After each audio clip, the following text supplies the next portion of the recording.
right. So, what are the most important skills that you should have as a product manager going in 2025? Like, what's going to not only help you be in demand on the job hunt, but what's also going to go ahead and keep you in the job? I'll go ahead and answer you. In addition to all of the standard product management skills like go to market, A/B testing, Jira, obviously all that good stuff, you should have an AI assisted SQL background.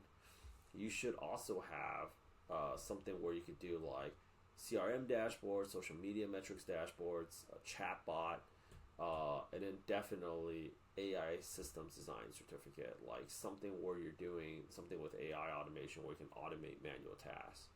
Now, coincidentally, we offer all three of these here. And you're probably thinking, well, isn't that convenient, right? It just so happens you have a paid course for the skills that we need. Well, let me go out there and tell you exactly why before you call me suspect. Product Gym, as I mentioned, we opened up our doors November 2017. So that was 7 years ago. And there was a huge group of these people here. This was our first event ever for Product Gym. And I would say almost everybody in that room signed up.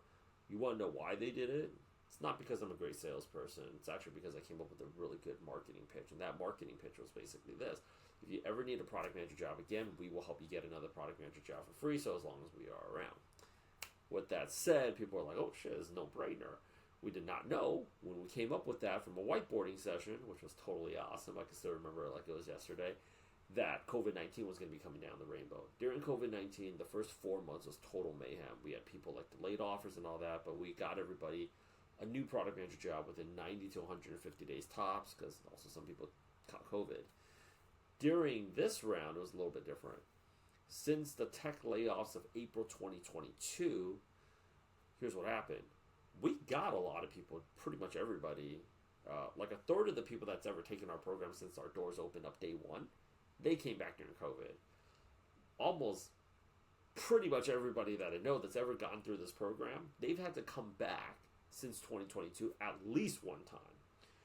So we would get people jobs Q2 2022, and we noticed they were coming back December 2022 and January 2023. Those are the worst 2 months during the recession layoffs. And then I'd see people come back again. I was like thinking to myself, like, this can't happen because we can't keep on supporting these people. But also, I have a personal relationship with them, helping us open up this business. I can't just let these people go out there and hang. So I was talking to the hiring managers, and they basically told me that there's these three skills. And I wanted to know why. Data analysts are getting laid off just as much as anybody else. And data analysts do not always interpret data. Some people say they do, some people say they don't. Like, it just really depends, I guess, on the data analyst. But right now, acquiring revenue from new customers is not as easy anymore. So what companies are doing is they're studying, who do we have? If the cost of customer acquisition goes up, we're spending more money on ads. And we have a trust recession too. It's getting harder to convert those people to become paid revenue that we can put in the form of US dollars in the bank account so we can keep on paying people. That's why people got laid off. Companies just weren't making enough money. The strategies that they used to be using just wasn't effective. They need to go ahead and do basically two things. Who are our existing customers? How do we build products and features and services for these people? Maybe at a lower price tier, okay, as upsells. The other thing is, who's interacting with our content? How do we sell to them? Or how do we get them closer to making a buyer's decision? Number three, what have we done in the past that's actually worked? What a lot of the strategies that a lot of companies utilize once, I noticed that in America, tech, it's like you don't really need an MBA to be an executive. The first thing that you do is you fire all your contractors, your vendors, then you fire all your consultants. Then you go out there and just make a decision. Are we going to fire the people that's taking up less payroll on the bottom and we fire a lot of people? Or we fire some of the people on top that's, more expensive, but we can give the people on the bottom a little bit of pay bump, right? But it's just scorched earth if you take a look at it in terms of combat. But at some point, you're going to have to go back on the attack. And the companies that did find product market fit, they just basically look back at, what have we done the last 5, 10, 15 years as a business? And maybe we can recycle some of those old game plans. All of that requires data. All of that requires you to be able to analyze that data. Okay?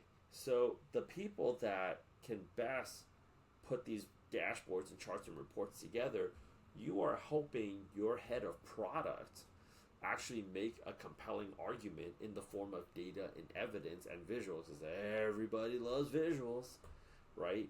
And why they should go, why the higher up should go out there and improve said initiatives. The other thing here that makes you very attractive is that the data analysts that are still on the payroll, they have a backlog of requests. It never comes back on time, and it never looks the way that it needs to. So people are like, this is all I wanted, and you couldn't even get me that. And they're like, well, like, you're going to have to wait another week to get it. They got to push meetings back on the product side. That makes them look bad. If you come in and say, like, yo, I got this, like, I can do it. Like, you let me do it, I'll do it. I can do it. Makes you look very attractive. This is an additional skill that you can have. You should know SQL anyways as a product manager, right?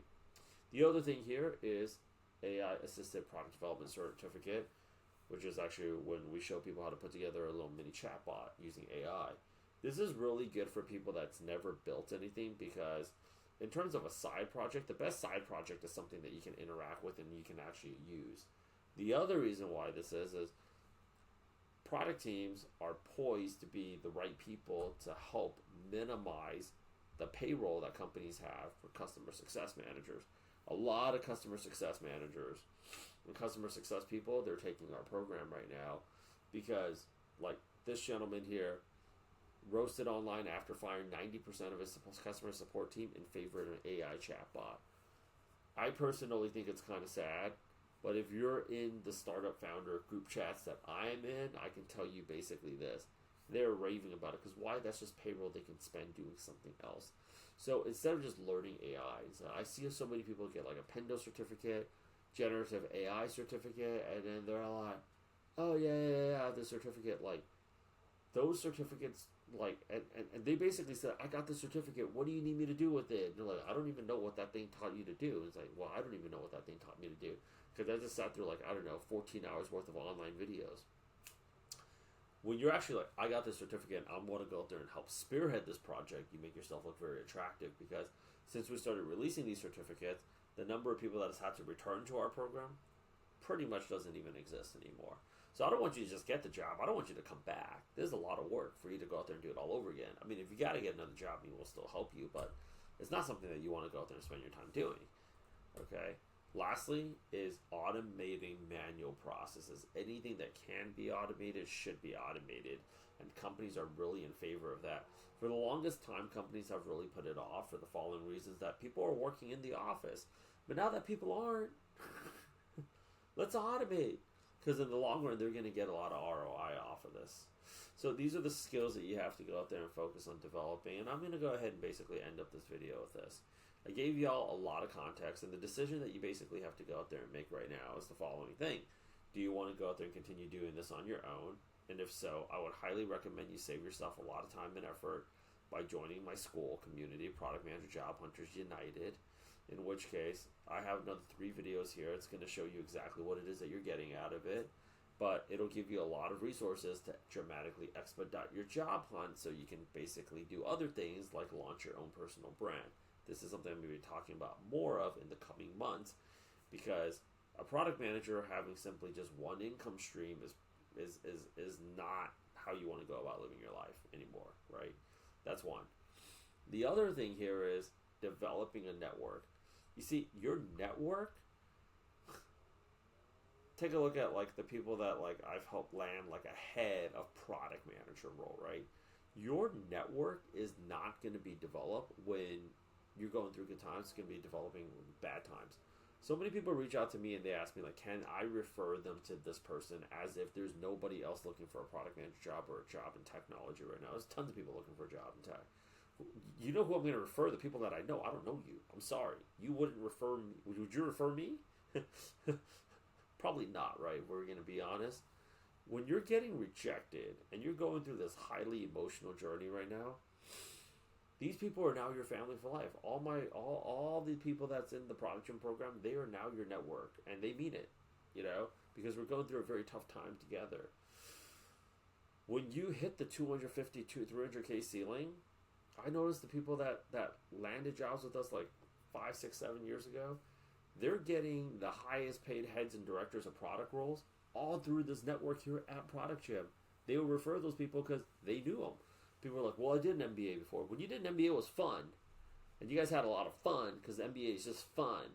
So all of a sudden you hit somebody up for a favor. You didn't even feel good sending that text message, right? Because it's like, oh shit, I remember you as the fun person and, us having fun. This is not fun. This is not cool.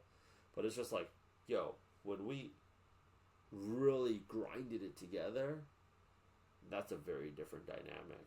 So come, join the program, get lifetime access, learn the AI skills that you need, make some friends here. Let's gamify the process.